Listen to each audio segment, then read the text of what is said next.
എന്റെ പടച്ചോനെ, ഈ പെരുന്നാൾ ദിവസമായിട്ട് തന്നെ എനിക്ക് ഈ പനി വരണമായിരുന്നോ? എത്ര ആഗ്രഹിച്ചതാ ആ പുതിയ പർദ്ദയിട്ട് എല്ലാവരോടൊപ്പം പുറത്തിറങ്ങാൻ. എന്താ ബിസ്മി അവിടെ ഇരുന്ന് പിറുപിറുക്കുന്നത്?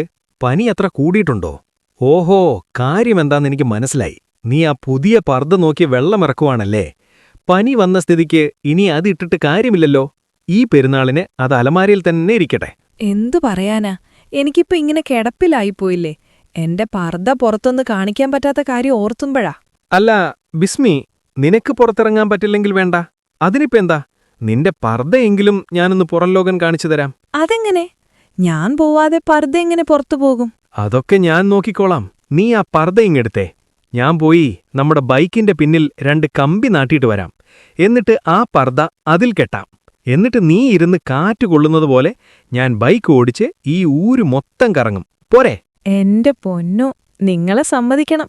എന്നാ പിന്നെ നാട്ടുകാർ വിചാരിക്കും ഉമ്പ പോയി ബാക്കി പർദ്ദയെങ്കിലും വാപ്പ കറക്കാൻ കൊണ്ടുപോവാണെന്ന്. അതിനെന്താ, നിന്റെ പർദ്ദയ്ക്കും കിട്ടണ്ടേ ഒരു പെരുന്നാൾ ആഘോഷം? വാ, ആ പർദ്ദയിനെടുത്തേ.